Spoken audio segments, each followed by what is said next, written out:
Om Shanti. Welcome everybody. Om Shanti दीदी। Om Shanti. Welcome. Om Shanti दीदी। शुरू करती हूँ मैं।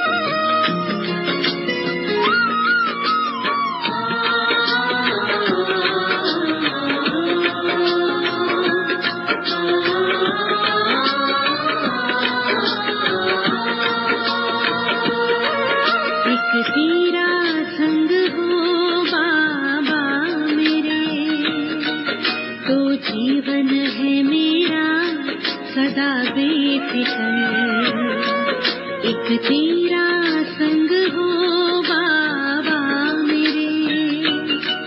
तो जीवन है मेरा सदा बेफिक्र, तेरी यादों में डूबा है दिल मेरा, तेरी यादों में डूबा है दिल मेरा।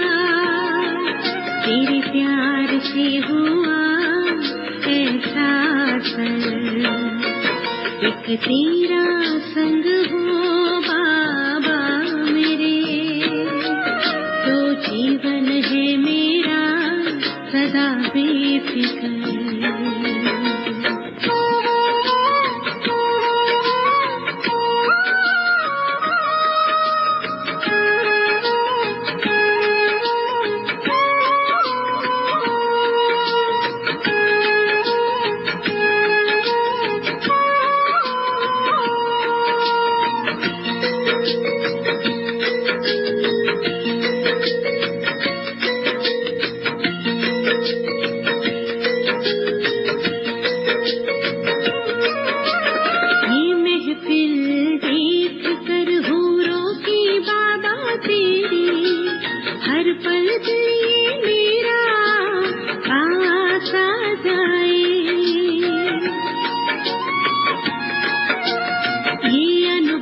अनोखा बड़ा ही लासानी, सोच कर मेरा मन पावन हो जाए।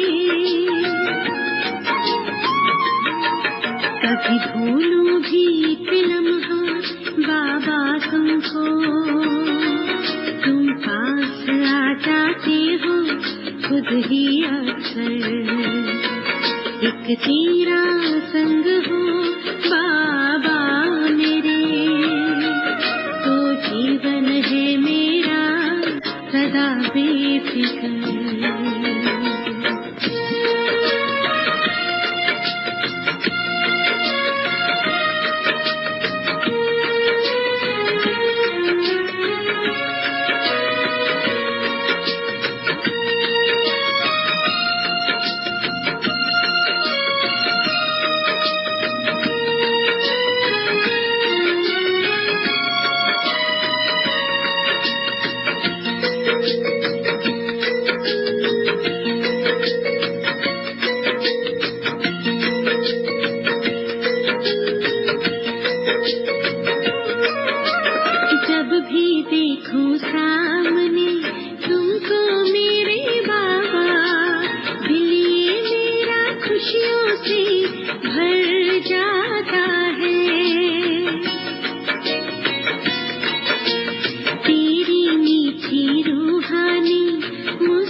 तेरा पल पल रखते हो मुझ पे नजर, एक तेरा संग हो बाबा मेरे।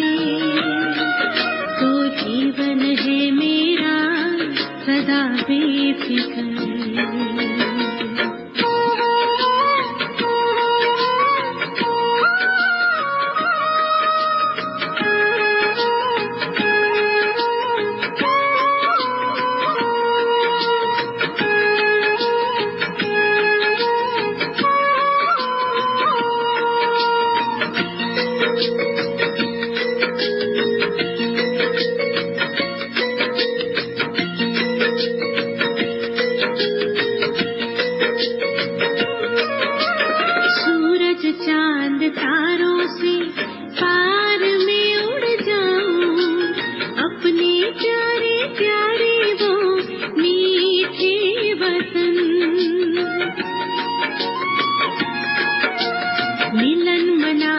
तुमसे बाबा मैं भर जाऊं, इन्हीं लगन में हो जाऊं यूं सदा मगन। तेरे रंग बिरंगे किरणों के छत्र छाया में महसूस होता मन को है निरंतर, एक तेरा संग हो बाबा मेरे, तो जीवन है मेरा सदा बेफिक्र, एक तेरा संग हो बाबा मेरे, तो जीवन है मेरा सदा बेफिक्र। तेरी यादों में डूबा है दिल मेरा, तेरी यादों में डूबा है दिल मेरा, तेरे प्यार से हुआ ऐसा असर, एक तेरा संग हो बाबा मेरे, तो जीवन है मेरा सदा बेफिक्र।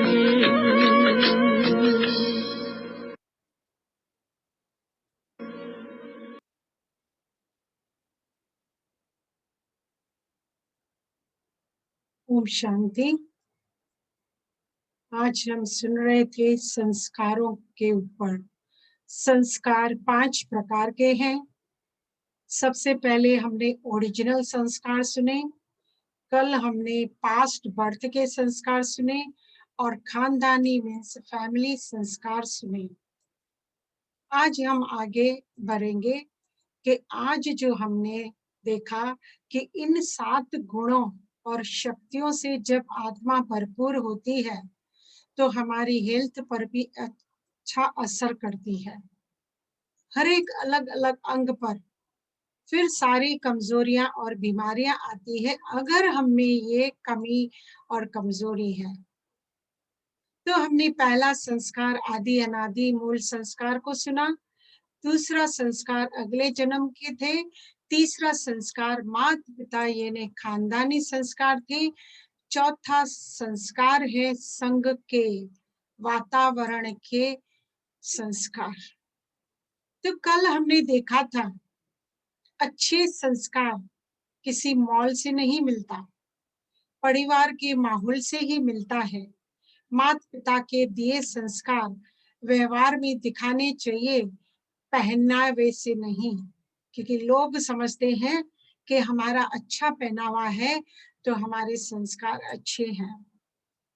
किसी ने क्या अच्छा कहा है, संस्कार देखना हो तो अक्सर गरीबों के घर में आप वहां जाकर देखो, दुपट्टा फटा होता है लेकिन सर ढका होता है। बचपन से ही देखो उनको संस्कार अच्छे दिए हुए हैं। अगर संस्कार अच्छे हैं तो हम आगे चलकर भी हमें वो काम आते हैं, क्योंकि कहा गया है जैसा करोगे संग वैसे लगेगा रंग। आज हम इसको डिटेल में समझेंगे कि दूसरों के भी संस्कार और वातावरण क्या मुझे भी अफेक्ट कर सकते हैं, पॉसिबल हो सकता है। हाँ, बिल्कुल पॉसिबल है। इसलिए कहा जाता है कि you tell me who are there your friends, और मैं आपको बता सकता हूँ कि फिर आपकी कैरेक्टर और संस्कार कौन से हैं। हमको दूसरों का भी रंग लगता है, इसलिए पेरेंट बहुत ध्यान रखते हैं बच्चों को, उनको अच्छे संस्कार मिले। घर में भी माँ बाप को बहुत ध्यान रखना पड़ता है। इसलिए कल मैंने बताया था कि हम जो बोल रहे हैं, खा रहे हैं, पी रहे हैं, सोच रहे हैं, देख रहे हैं, पढ़ रहे हैं, इसका भी दूसरे अनुकरण करते हैं, दूसरे मुझे भी फॉलो करते हैं। इसलिए पहले हमें खुद पर ये ध्यान देना होगा। अगर हमारे खुद के संस्कार ऐसे होंगे और फिर हम अपने बच्चों को ब्लेम गेम नहीं कर सकते कि आज का जमाना बदल गया है। जमाना वही है, जिस घर में जो माहौल है वो ही कैरी फॉरवर्ड करते हैं उनके बच्चे। तो माँ बाप बहुत बड़ा ध्यान रखते हैं अपने बच्चों को कोई ऐसे संस्कार न मिले। लेकिन जब वो ही बच्चा, हम घर में तो बहुत ध्यान रखेंगे, अब वो बच्चा स्कूल तो जाएगा ही। अब स्कूल में जाते भी माँ बाप हर बात का ध्यान रखते हैं, बच्चे को मैं एडमिशन कहाँ दिलाऊं। आजकल का तो जमाना ऐसा हो गया है कि एडमिशन बच्चा आने से पहले ही बहुत सारी प्लानिंग करनी पड़ती है, क्योंकि आजकल एडमिशन भी इतनी इजी नहीं है। वो सोचते हैं कौन सा स्कूल अच्छा है, कौन से स्कूल में लोग अच्छे बच्चे मार्क्स लेते हैं, वहाँ कौन सी एरिया के बच्चे आते हैं, कौन से स्टैंडर्ड की उस स्कूल का नाम है, ये सारा सब देखते हैं। माता पिता तो ध्यान रखते हैं इन सब बातों का, लेकिन जब वो बच्चा वहां पढ़ने जाता है फिर क्या हो जाता है। अब छोटा बच्चा है, उसे तो कुछ मालूम नहीं है, वो तो कितने खानदानी को क्यों ना हो बच्चा, छोटे बच्चे बड़े बोले होते हैं, उन्हें अभी कुछ भी भला बुरा क्या है, किससे दोस्ती करनी चाहिए, किससे बात करनी चाहिए, कैसे चलना चाहिए, वो तो हमारे घर से तो सीखा। लेकिन अब स्कूल में भी जो टीचर सिखाते हैं, उसके फ्रेंड्स बनते हैं, आसपास के एटमॉस्फेयर में वो रहता है, उसका भी उसको असर पड़ता है। क्या है नहीं जानते और वो दोस्त बना लेते हैं। छोटे बच्चे हैं, उनको तो फ्रेंडशिप तो चाहिए स्कूल में, जिनके साथ हर रोज हम पढ़ते हैं, 8 घंटे साथ होते हैं, बट नेचुरल है, दोस्ती हो ही जाती है।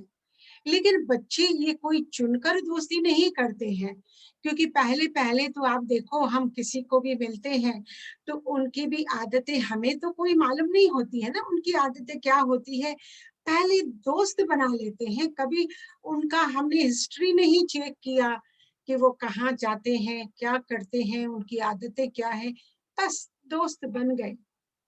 अब उन्होंने तो दोस्त बना दिया, तो वो जैसे होते हैं उनका असर हमारे बच्चों पर पड़ता है। कैसी भी छोटी भी हैबिट होगी तो भी हमारे बच्चों में पड़ जाती है। और बच्चे तो आजकल बहुत मस्तियां भी करते रहते हैं, इसलिए हमको कभी भी अपने बच्चों को अकेला नहीं छोड़ना चाहिए, बीच बीच में जाकर उनकी निगरानी करना बहुत जरूरी है। ये बात मैं क्यों बोल रही हूँ, क्योंकि रिसेंटली एक वीडियो आया था जिसमें दो बच्चे बंगलों के कंपाउंड में खेल रहे थे। बच्चे हैं, माँ बाप अपना काम करते हैं, अपना कंपाउंड है, अब उसमें खेल रहे हैं, वहां तो ध्यान देने की जरूरत होती नहीं है। पर क्या था कि वो कंपाउंड में एक रोलर पड़ा था, जिसके ऊपर बच्चे बैठकर गोल गोल गोल करके खेल रहे थे। अब एक बच्चा क्या किया, उसने रोल करते करते वो गेट के पास पहुंच गया और गेट में एक रस्सी लटकी हुई थी। अब बच्चा तो खेल ही रहा था, कोई उसको ऐसा कुछ समझ में नहीं आया। जैसे ही वो बच्चे ने रस्सी अपने गले में डाली और वो जो रोलर पर खड़ा था, वो रोल क्या हुआ, हट गया और उसके गले में फांसी लग गई। इसलिए बच्चे जब तक छोटे हैं, समझदार नहीं है, वैसे थोड़े बड़े भी हो जाते हैं तो भी हमें तो ध्यान रखना पड़ता है। इसलिए बच्चों को कभी भी अकेले बैठे हो, भले बैठे हो, पर बीच बीच में पेरेंट्स को उनके ऊपर ध्यान देना बहुत जरूरी है, क्योंकि उन्हें ये समझ नहीं कि क्या कॉपी करना है क्या नहीं करना है। बस जैसे दोस्त करते हैं, हम भी ब्लाइंड फेथ में आंख बंद करके वो ही करते ही रहते हैं। तो कभी कभी ऐसी बुरी संगत में भी फंस जाते हैं बच्चे, जो अगर हमने देखा नहीं वो क्या बोल रहे हैं, कैसे खेल रहे हैं, कैसी बातें कर रहे हैं, अगर बच्चों के संग पे भी हमने ध्यान नहीं दिया तो वो भी बुरी संगत में फंस जाते हैं। माता पिता को तो चिंता फिर होती है, अगर बच्चा बुरी संगत में, फिर वो क्या करे। तो वो सोचते हैं कि हम अभी क्या करें। सवाल उठता है अब माँ बाप क्या करें, कैसे समझाएं इतने छोटे बच्चों को कि उनका ध्यान अभी खेल कूद में ही है। वो उसको कोई भी बात आप समझाओगे तो जल्दी समझते नहीं है, वो तो छोटे हैं, उनकी समझ भी उतनी ही होती है। लेकिन हमें भी कोई भी शिक्षा देनी हो तो सीधी तरीके से नहीं देनी है शिक्षा बच्चों को, क्योंकि बच्चे खेल कूद में बहुत कुछ सीख जाते हैं। तो हमेशा हमें बच्चों के साथ खेलते ही रहना है और ऐसे खेल उनको देने हैं या ऐसे खिलौने देने हैं जिनमें उनकी समझ बढ़े और वो कुछ अच्छा सीखे। और हमें भी बच्चों को ऐसी ऐसी आइडिया देनी है कि उन खेल कूद में ही वो बहुत कुछ सीख सकते हैं। तो ये हमें बहुत बड़ा ध्यान देना होता है। इससे मैं एक आपको स्टोरी सुना रही हूँ। एक बार क्या हुआ था, एक बहुत बड़ा आलीशान परिवार था और बहुत खानदानी थे, बड़े घर में रहते थे। उसके 2 छोटे बच्चे थे जो स्कूल जाते थे। उन्होंने ध्यान रखा कि हमारे बच्चे अच्छे स्कूल में जाएं। अब छोटे बच्चे हैं, जैसे मैंने कहा, उन्होंने अपने दोस्त बनाए। अब दोस्त बनाए तो वो बुरी संगत में फंस गए। अब माँ बाप विचार कर रहे थे अब हम क्या करें, वो आइडिया निकाल रहे थे। उन्होंने एक आइडिया निकाल ली और बच्चों को मार्केट ले गए और वहां आम की टोकरी लेने गए और बच्चों को दिया कि ये आम की टोकरी घर पर ले जाइए। बच्चे ले आए तो देखा उसमें एक आम है ना, वो बड़ा खराब था और उन्होंने आके टोकरी रख दी घर में। अब वो रोज उसमें से आम निकालकर थोड़ा थोड़ा खा रहे थे। एक दिन एक बच्चा गया तो देखा तो सारी आम जो है ना, टोकरी पूरी खराब हो गई है। अब उसने कहा मम्मी मम्मी ये तो पूरी टोकरी खराब हो गई आम की। तो माँ ने कहा हाँ बेटे, मैं यही आपको समझा रही हूँ। आपने देखा हम अच्छे आम ले आए थे, बुरे आम तो हमारे पास थे ही नहीं, सिर्फ उसमें एक ही खराब आम था। और वो खराब आम अगर हमने उनमें से निकाले नहीं, इसलिए दूसरे भी आम क्या हो गए, उसकी एक की वजह से सारे आम खराब हो गए। तो बच्चे, अगर आपके भी दोस्तों में से कोई एक भी दोस्त ऐसा खराब निकलेगा तो फिर आप सब बच्चों में वो बुरी आदत हो जाएगी।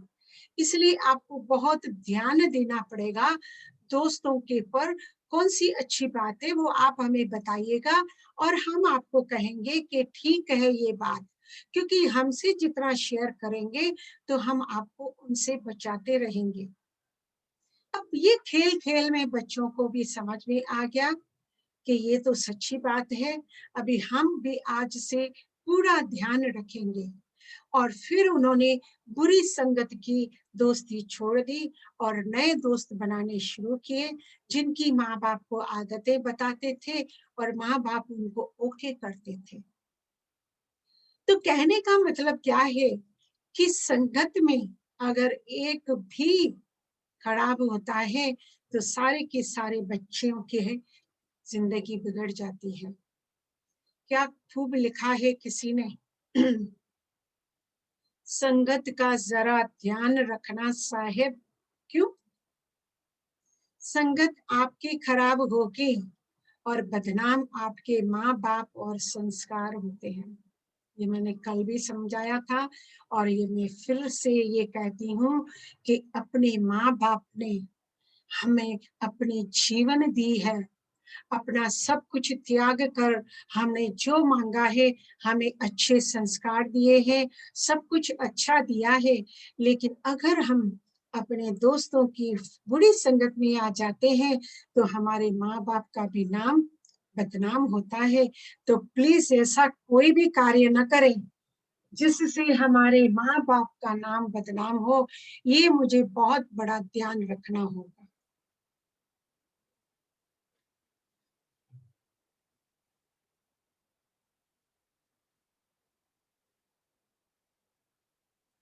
वही संस्कृति सबसे अच्छी होती है जिसमें गरीब, कमजोर और लाचारों का शोषण नहीं हो। गुस्से के वक्त थोड़ा रुक जाने से और गलती के वक्त थोड़ा झुक जाने से जिंदगी आसान हो जाती है। सारे प्रॉब्लम हमारे कहाँ से शुरू होते हैं? जब अपना ईगो आता है या थोड़ा गुस्सा होते हैं, तो बहुत सारी हम गलतियां कर बैठे हैं और जिससे हमारे जीवन में भी थोड़ा फर्क पड़ जाता है। इसलिए कहा गया है, जंगल में पशु शेर का राज्य अभिषेक या संस्कार करने या उस पर पवित्र जल का छिड़काव करने से उसे राजा घोषित नहीं करते।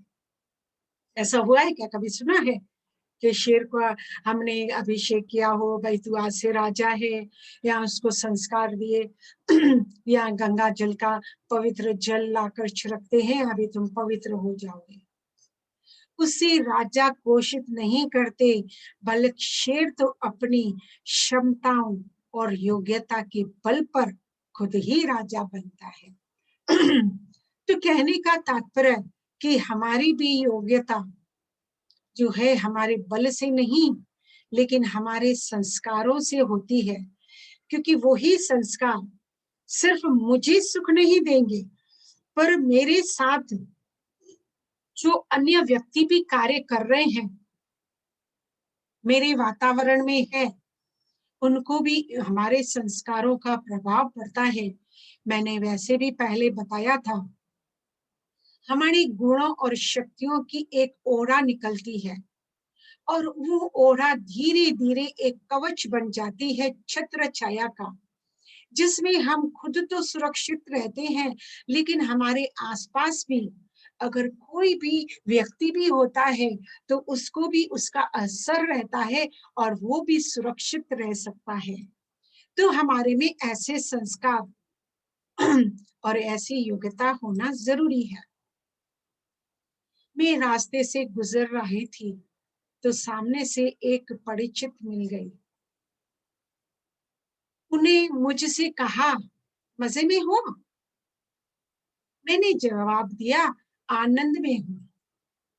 उसको थोड़ा अजीब लगा, तो उन्होंने पूछा, दोनों में फर्क क्या है? तो बताना पड़ा कि मजे के लिए पैसा चाहिए और आनंद के लिए परिवार से मिले संस्कार चाहिए। अगर परिवार के मिले अच्छे संस्कार होंगे तो हम सदैव आनंद ही आनंद में रहेंगे, फिर मुझे मजे या आनंद करने की कोई आवश्यकता नहीं रहती। अभी तो सवाल उठता है ठीक है, छोटे बच्चे हैं हमारे, उनको तो हम खेल खेल में कोई खेल खेलते समझा सकते हैं और वो बच्चे आसानी से हमारी बात समझ लेते हैं। लेकिन अब क्या होगा, हमारे बड़े बच्चे जो हैं कॉलेज और हॉस्टल में रहते हैं, अगर वो गलत संगत में पड़ गए तो हम क्या करेंगे? कर सकते हैं, उनको समझा सकते हैं, जमाना है, वो सुनेंगे आपकी बात। वो तो कहेंगे अब तो हम बड़े बच्चे हो गए हैं, आपको कुछ भी समझाने की जरूरत नहीं है, हम खुद सब कुछ समझते हैं, दुनिया में हम भी रहते हैं। आपका कोई भी एक भी शब्द वो नहीं सुनते। आखिर वहां मुझे क्या करना पड़ेगा, ये बड़ा सवाल उठता है। क्योंकि वो तो अब बड़े हैं, हम उसको कुछ कह नहीं सकते हैं। अब एक सुखी परिवार था, उनके भी बच्चे खानदानी घर से थे, लेकिन जब वो हॉस्टल में रहने गया अब हॉस्टल में तो क्या क्या बच्चे करते हैं, माँ बाप तो वहां भी कुछ संगत का तो ध्यान रख ही नहीं सकते हैं। अब वो बुरी संगत में आ गया, माँ बाप को मालूम पड़ा तो चिंता हुई और समझाया कि संगत को छोड़ दो। पर उसने समझाया, कुछ भी नहीं समझा। कहा ऐसे थोड़ी होता है कि मैं अपने दोस्तों को छोड़ दूं, मैं नहीं छोड़ सकता, यही तो मेरे आसपास है और तो कोई है नहीं, ये भी मैं छोड़ दूंगा तो फिर मैं दोस्त किसका बनूंगा, मुझे भी तो अपनी जिंदगी जीनी है, मुझे भी तो अपने मजे करने हैं। कोई भी एक भी बात उसने माँ बाप की नहीं सुनी। माँ बाप तो चिंता में पड़ गए, क्या करें, क्योंकि बच्चा है, आखिर तो माँ बाप का दिल में होता ही है। अब उसके माँ बाप बड़े सत्संगी थे, वो हमेशा सत्संग में जाया करते थे, अच्छी अच्छी बातें उनके पास थी, अच्छे अच्छे संस्कार थे जो उन्होंने बच्चों को तो दिए थे। अब तक जो बच्चे सब संस्कारी चल रहे थे, लेकिन अब जो सवाल उठा है उनकी संगत का, उनकी दोस्ती का। अब दोस्ती ऐसी मिली है तो उनको जबरदस्ती भी वो करना पड़ता है या मजबूरी से करते हैं या वो एंजॉय करते हैं, ये हम पक्का नहीं बोल सकते हैं। लेकिन माँ बाप को चिंता रही। अब एक दिन जब वो सत्संग में बैठे हुए थे, आप देखो, अगर आपके साथ भी कोई हमेशा मिलता रहता है तो उनके हाव भाव हर कोई पढ़ सकता है। अब ये रोज सत्संग जाते थे, गुरुजी भी इनको अच्छी तरह जानते थे, पहचानते थे। लेकिन आजकल जब वो सत्संग में आए तो बड़ी चिंतित रहते थे, चिंता में डूबे हुए। उनके चेहरे की जो किरणें है ना, हमें नहीं मालूम पड़ता है, हमारे जो हाव भाव होते हैं ना, कहा जाता है your face is index of your thoughts. आपके मन में क्या चल रहा है वो आपके फेस से दूसरों को दिखाई देता है, वो पढ़ लेते हैं, उनको समझ आ जाता है। अब गुरुजी ने भी देखा ये बड़े अच्छे हमारे शिष्य हैं, आज क्या हो गया है इनको। तो थोड़ी चिंता गुरुजी को भी हुई। उसने कहा ठीक है, सत्संग होने दो। अभी सत्संग पूरा होने के बाद उन्होंने अपने शिष्य को अपने पास बुलाया और उनसे पूछा, आप थोड़े चिंतित लग रहे हो, आपको कोई चिंता है क्या, आप मुझसे शेयर कर सकते हो। गुरु जी का तो यही काम होता है, अगर हमारे जीवन में कोई भी परेशानी आए वो फट से देख लेते हैं, पढ़ लेते हैं और उसका सॉल्यूशन उनके पास ही होता है और किसी के पास नहीं होता है। इसलिए हमें गुरुओं के साथ बिल्कुल क्लियरली ओपन हार्ट से बात करनी चाहिए। जो भी मेरी चिंता है, फिक्र है, कुछ भी है, क्लियरली बताना चाहिए। अब थोड़ी देर तो वो चुप रह गए, उनको अच्छा नहीं लग रहा था, कैसे हम अपना बच्चे की उनके साथ ये शेयर करें, थोड़ा शर्म भी हो रहा था। ऐसी बातों में कभी भी चुप नहीं रहना चाहिए। गुरु जी ने फिर भी कहा, आप मुझे बताओ, कोई भी परेशानी है, कोई बात नहीं है। उन्होंने गुरु जी का इतनी आग्रह करने पर फिर उन्होंने गुरु जी को अपनी सारी बातें बताई। कहा, गुरु जी, हमारा इकलौता ही बच्चा है और वो हॉस्टल में रहता है, लेकिन अब वो बुरी संगत में आ गया है। हम उसको कितना भी समझाते हैं, वो नहीं समझता है, उल्टा जवाब देना शुरू कर दिया है उसने। अब हमें तो उसका जीवन बनाना है, इसलिए थोड़ी तो चिंता रहती है। गुरुजी ने कहा, बस इतनी छोटी सी बात, कोई बात नहीं, नो प्रॉब्लम, डोंट वरी, आप चिंता मत कीजिए, मैं बैठा हूं ना। तो इनको थोड़ी आदत आई जब गुरुजी ने ये कहा। गुरुजी ने कहा, जब वो हॉस्टल से घर पर आएगा ना तो आप उसको मेरे पास ले आना। उन्होंने कहा ठीक है, अभी थोड़े दिनों में वैकेशन होने वाली है, वो वैकेशन में आता है तब हम उसको आपके पास ले आएंगे। अब वो जब हॉस्टल से छुट्टी हुई और वो घर पर आया, माँ बाप उसे रोज समझाते पर वो मानता ही नहीं, और उसको पटाने की कोशिश कर रहे थे कि एक दिन तू सिर्फ हमारे साथ हमारे गुरुजी के पास चलो सत्संग में। कहा मुझे कोई जरूरत नहीं, मेरे को वहां जाने की क्या जरूरत है। आजकल बच्चे समझते हैं ये बुढ़ों का काम है, जवान और बचपन में हमें गुरुजी की कोई आशीर्वाद नहीं चाहिए, उनके कोई प्रवचन नहीं चाहिए, और कुछ सत्संग हमारे लिए थोड़ी होता है, ये तो बुढ़े लोगों को काम धंधा नहीं है तो जाकर वहां बैठते हैं।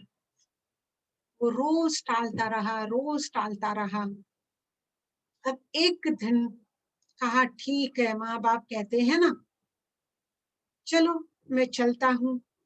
क्योंकि उसने ठान ली थी, उसको मालूम है कि मेरे को वो गुरुजी के पास क्यों ले जा रहे हैं।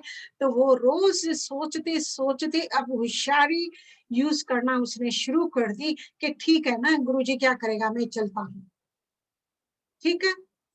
अब वो जब गुरुकुल में आया, गुरुजी से कहा, गुरुजी ने उससे कहा, बेटा आप मेरी एक बात मानोगे। कहा गुरुजी मैं आपकी 1000 बातें मानूंगा, लेकिन आप ये मत कहना कि मैं अपने दोस्तों की संगत छोड़ दूं, ये बात मैं नहीं मानने वाला। सीधा उसने झटक के गुरुजी को जवाब दे दिया। अभी गुरुजी तो होते हैं संत महात्मा, वो तो सबके भले के लिए होते हैं, उनके किसी के कहने का असर उन पर नहीं पड़ता है, लेकिन उनका जो असर होता है, उनकी त्याग तपस्या का असर होता है, उनके संगत का जो असर होता है वो दूसरों पर पड़ता है। लेकिन कोई भी उनके साथ कुछ भी कह के जाए, उनको असर नहीं पड़ता। गुरुजी ने कहा ठीक है बेटा। तो उसने कहा एक मैं आपसे बात करता हूँ। कहा गुरुजी बोलो। तो गुरुजी ने कहा आप आज से है ना, सिर्फ मेरी एक ही बात मानना और कोई भी बात नहीं। उसने कहा ठीक है बोलिए गुरुजी। तो गुरुजी ने कहा ठीक है, आप मुझसे एक प्रॉमिस करोगे। कहा बोलिए गुरुजी, कौन सी प्रॉमिस लेना चाहते हो। कहा तुम आज के बाद सिर्फ सच बोलो। उसने कहा इसमें कौन सी बड़ी बात है गुरुजी, मैं तो सारी जिंदगी ही सच बोलूंगा, मैं आपसे प्रॉमिस करता हूँ। ये तो अच्छी बात है। अब वो तो खुश हो गया कि गुरुजी ने मुझे अपने दोस्तों की संगत छोड़ने के लिए नहीं कहा, जो मेरे माँ बाप रोज मुझे दबाव डालते हैं अपनी संगत छोड़ो सब। उसने कहा ठीक है गुरुजी, कल से मैं सत्य बोलूंगा। अभी दूसरे दिन वो सुबह सुबह उठकर तैयार होकर बाहर जा रहा था, कोई दोस्तों के साथ प्लान था। तो माता पिता ने देखा ये आज सुबह सुबह कहाँ जा रहा तैयार होकर।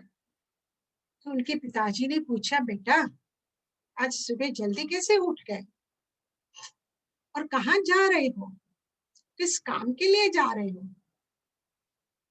तो उसने फटाक से सच बोल दिया, क्योंकि कल गुरुजी से उसने कहा था कि मैं सच बोलूंगा।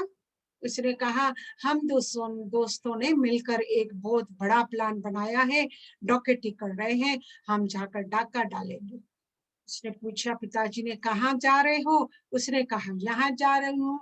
उसको क्या है कि पिताजी को मालूम पड़ा भी तो क्या, कौन सी बड़ी बात हो गई, कुछ भी नहीं होने वाला। और फटक से सब सच बता दिया, अपना प्लान सारा पिताजी को बता दिया। अब पिताजी को तो अपने बच्चे की चिंता थी, उसको इस से जुर्म से छुड़ाना था। उसने क्या किया, पुलिस को खबर दे दी कि ये प्लान है, यहाँ बच्चे ये जा रहे हैं और ये कार्य कर रहे हैं। बस क्या हुआ, उनका सारा प्लान चौपट हो गया। अब जैसे ही ये चौपट हो गया तो आपने देखा कि वो बच्चा है ना, थोड़ा नाराज हो गया और घर पर जब आया तो वो बहुत गुस्से में था। तो उसको ये समझ में नहीं आ रहा था कि कैसे गुरु ने जो धारणा कराई थी सच बोलने की, हमारे जीवन में सुख शांति आना शुरू हो जाती है जब हम किसी भी एक गुण को भी अपने जीवन में धारण करते हैं ना। इन सब की आपस में इंटरनल यूनिटी है। अब देखो, अगर हमने ठान ली कि आज मैं कोई भी अच्छा कार्य करूंगी तो दूसरी अच्छाइयां ऑटोमेटिकली आ जाएगी। और अगर अपने ठान ली कि आज ये मैं बुरी बात करूंगा तो वो भी यूनिटी है। वहां भी सारे अवगुण एक एक करके आपके जीवन में आते रहेंगे। इसलिए हम क्यों बात कर रहे हैं, इस जीवन में हमें सिर्फ गुण ही धारण करने हैं और ये औरों को भी इस ओढ़ा से, हमें दूसरी बुराइयों से भी बचा सकते हैं, क्योंकि गुणों की आपस में इंटरनल यूनिटी है। तो हमें इसका ध्यान देना होगा। बच्चा थोड़ा नाराज तो हुआ क्योंकि वो अपनी दोस्ती नहीं छोड़ना चाहता था, उसने नहीं छोड़नी चाहिए, पर अब क्या हुआ इसका रिजल्ट हम आपको बता रहे हैं। एक सच बोलने के आर्ट और गुण ने उस बुरी संगत से अलग कर दिया। क्यों? क्योंकि जब इनका प्लान फेल हुआ तो सारे संगत आपस में बैठी, हम इतने सालों से कितनी सारी कार्य कर रहे हैं, हम कभी फेल नहीं हुए हैं, तो ये हमारा प्लान जरूर लीक हुआ है।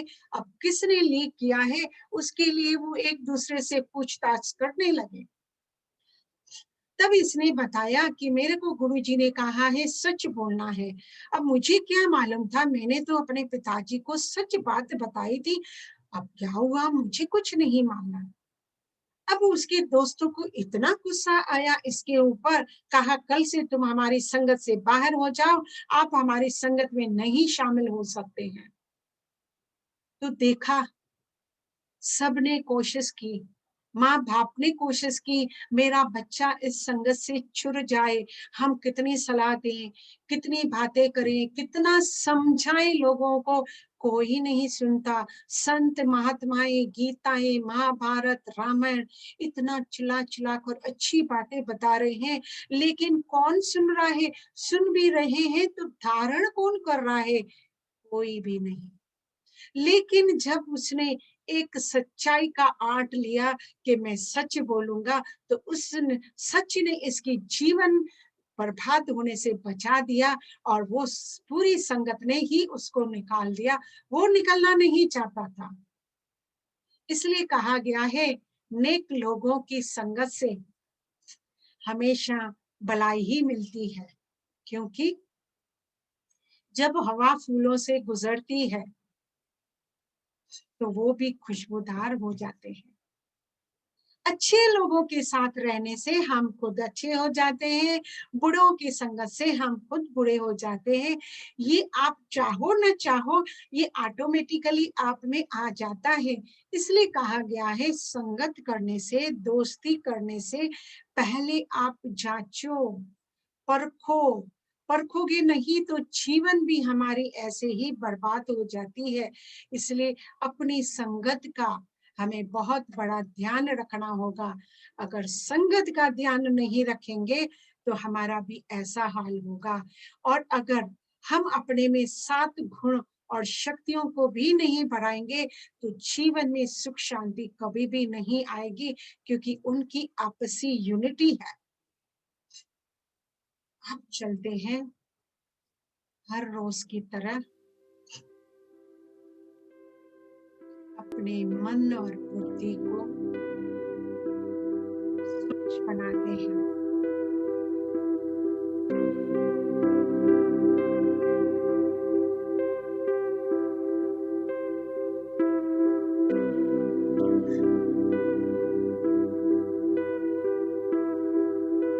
आसपास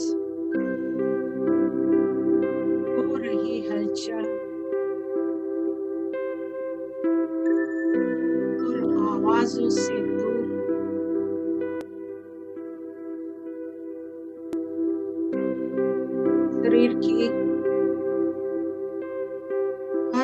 हलचल से दूर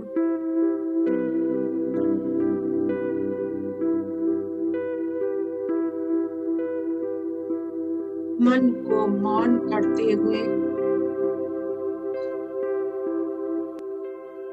बुद्धि को स्थिर रखते हुए चलते हैं अंतर मन की यात्रा करने।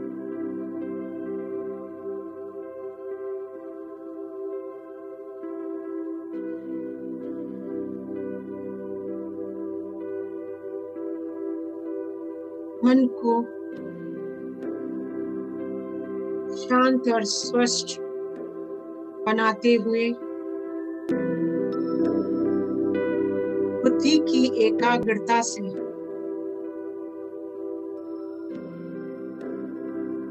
अंतर आत्मा को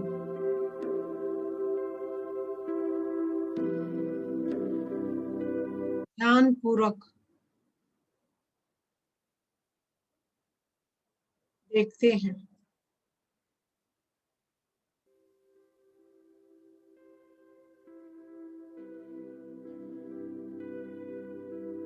मुझ आत्मा में सर्व शक्तियां और सर्व गुण भरपूर करने हैं।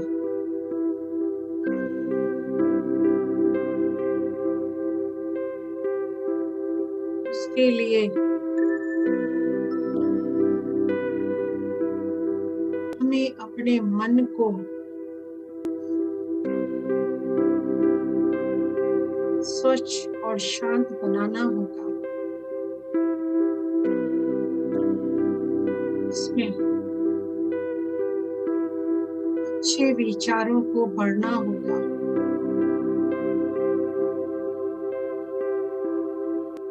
पॉजिटिव बातों को पढ़ना, देखना, सुनना और अच्छे लोगों की संगत करनी होगी, जिससे मैं स्वयं सर्व गुणों और शक्तियों से भरपूर हो जाऊंगी। इतना ही नहीं, पर मैं अपने ऑरा से, उस किरणों से जहां जहां मैं जाऊंगी, हर राह पर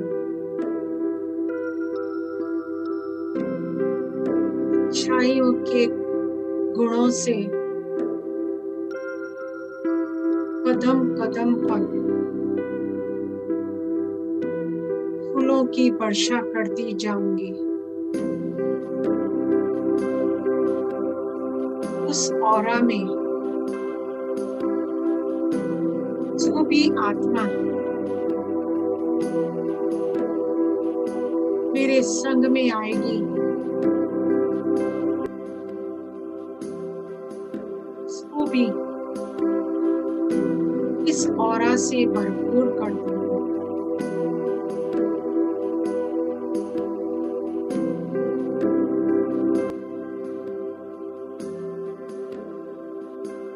अपने हर विचार पर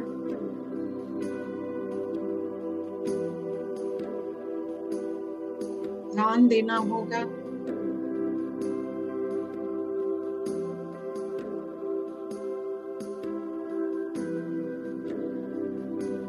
सोच समझकर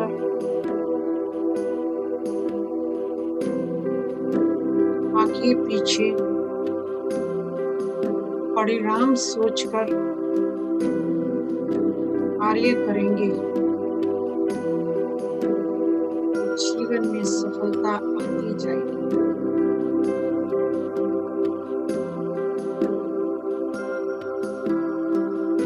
रोज रोज थोड़ा ध्यान देने से वो आदत पक्की हो जाएगी।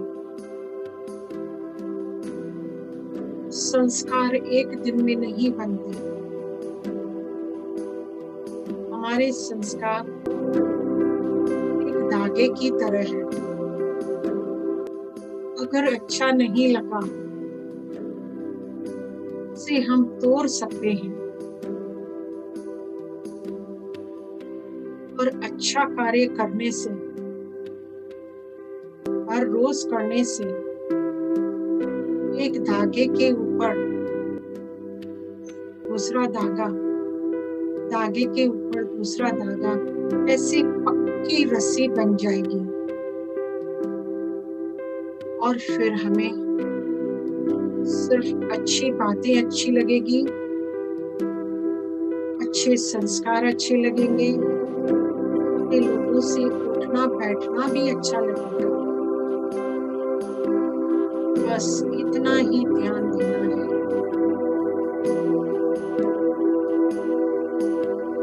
जीवन में सुख और शांति आ जाएगी। ओम शांति शांति।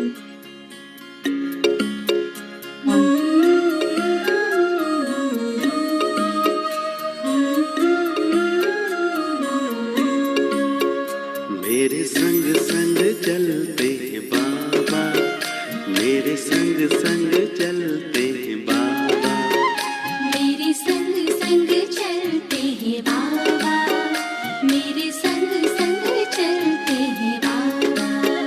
जैसे गगन में चाँद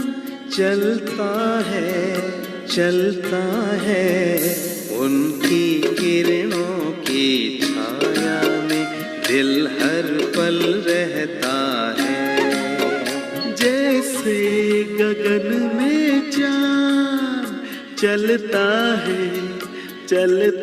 है, उनकी किरणों की छाया में दिल हर पल रहता है।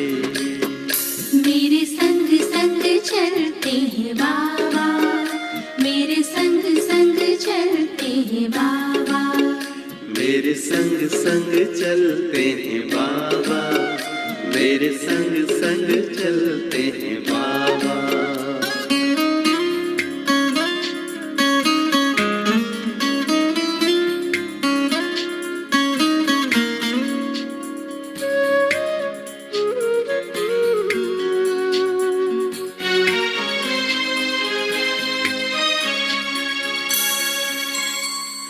देखूं मैं चकोर की तरह, नाचूं मैं झूमर की तरह, बोलूं मैं कोयल की तरह, गाऊं मैं बुलबुल की तरह। मेरा मन बहलाते हैं बाबा, मेरा मन बहलाते हैं बाबा। जैसे सुरों में सरगम बजता है। मेरे संग संग चलते हैं बाबा, मेरे संग संग चलते हैं बाबा।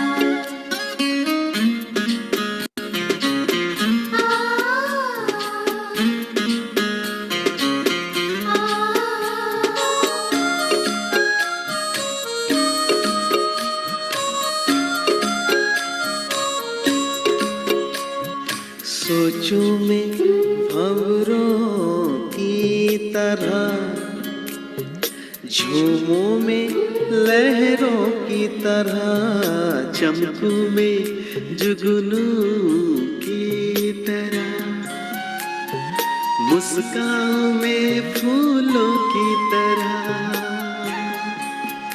मेरी यादों में रहते हैं बाबा, मेरी यादों में रहते हैं बाबा।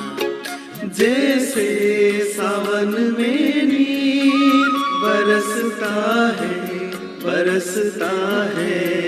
मेरे संग संग चलते हैं बाबा, मेरे संग संग चलते हैं बाबा।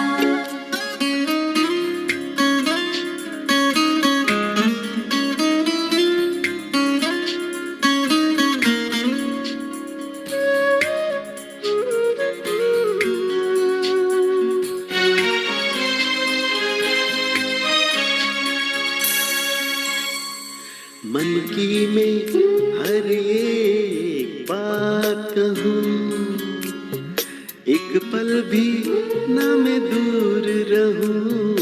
दिन रात मैं तो यूं ध्यान धरूं, बाबा से ही मैं प्यार करूं। मेरे अधरों पे मीठे बाबा, मेरे अधरों पे मीठे बाबा, जैसे अनहद नाम गूंजता है, गूंजता है। मेरे संग संग चलते हैं बाबा, मेरे संग संग चलते हैं बाबा, मेरे संग संग चलते हैं बाबा, मेरे संग संग चलते हैं बाबा। जैसे गगन में चाँद चलता है, चलता है, उनकी किरणों की छाया में दिल हर पल रहता है। जैसे गगन में चाँद चलता है, चलता है, उनकी किरणों की छाया में दिल हर पल रहता है। मेरे संग संग चलते हैं बाबा, मेरे संग संग चलते हैं बाबा, मेरे संग संग चलते हैं बाबा, मेरे संग संग चलते हैं बाबा, मेरे संग संग चलते हैं बाबा, मेरे संग संग चलते हैं बाबा।